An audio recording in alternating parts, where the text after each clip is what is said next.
Eileen Gu finds gold on the halfpipe to make it 6 medals in 6 Olympic events over her career. Livorno, Italy, AP. Eileen Gu snatched a gold ribbon off a gift basket on her way to the mountain Sunday and stuck it in her pocket just in case. Just in case. If her 16-day odyssey at the Milan Cortina Games taught the world anything, it's that there are no sure things in sports. Especially when the athletes flip 15 feet over rock-hard snowscapes for a living.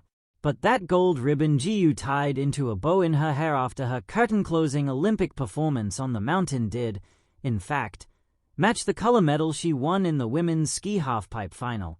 And that gold medal also was the third she's won over 2 Olympics, more than any athlete in her sport. And she is now 6 for 6, 6 events, 6 medals, 3 of them gold, 3 silver, over a still young Olympic career that has cascaded well beyond sports, veering into geopolitics, inclusion and, as the gold ribbon reminded us, fashion.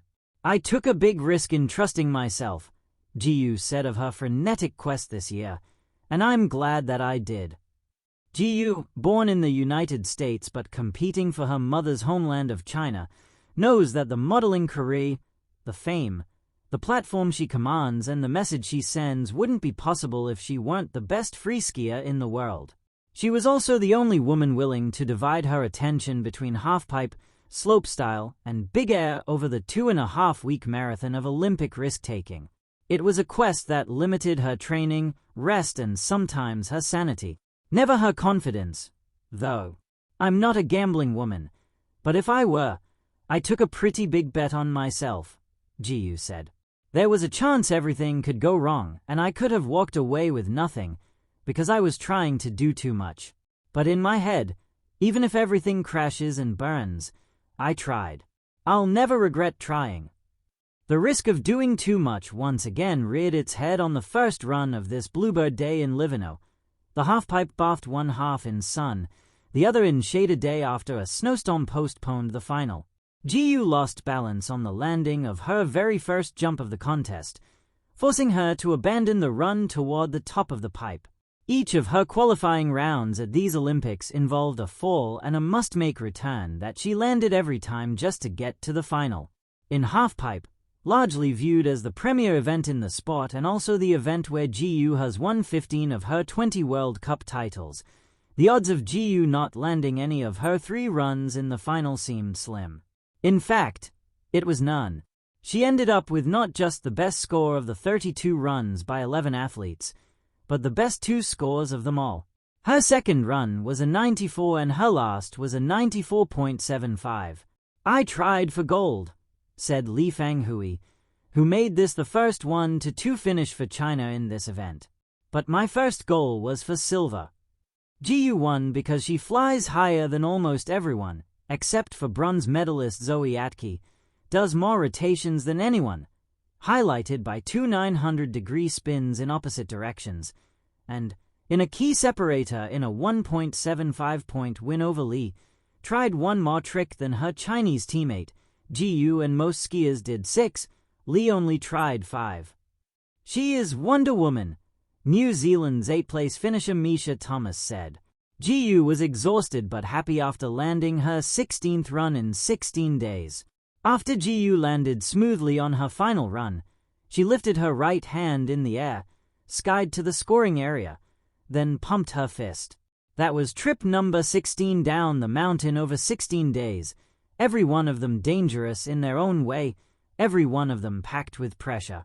I'm so tired, but I'm so happy, she said. At the end, with the gold medal secure, she wasn't too tired to run in her ski boots to the side of the halfpipe, if only to reach over the blue fencing and share the love with a cohort of fans who celebrated her every appearance in the pipe by chanting Gu Eiling, which is the Chinese way to say her name. She isn't the only skier who brought a handful of fans to this remote village in northern Italy, but she's the only one who brought a following. For these Olympics, they came from Stanford, from San Francisco, from China, and many points in between. Part of the reason she skis for China was to get more eyeballs on her sport. She recited figures from the Chinese government, that said more than 300 million people have taken to the mountain in that country since she first burst onto the world stage at the Beijing Games 4 years ago. She brings a lot of visibility to our sport, which is awesome, especially in China, said Canada's Amy Fraser, the only woman to beat GU in a halfpipe over the last 4 years. That's my favorite event we go to. People treat us like proper celebrities when we go there. An event defined by nations, allegiances makes GU a perpetual lightning rod. What country she competes for will follow GU around until she's through skiing, and probably beyond. 4 years ago, the debate felt more supercharged because it was fresher and the Olympics were in the same country she was representing. This time, a lot of it felt rehashed and reheated. Vice President J.D. Vance weighed in on Fox News last week. GU stuck to the message she's been preaching all along.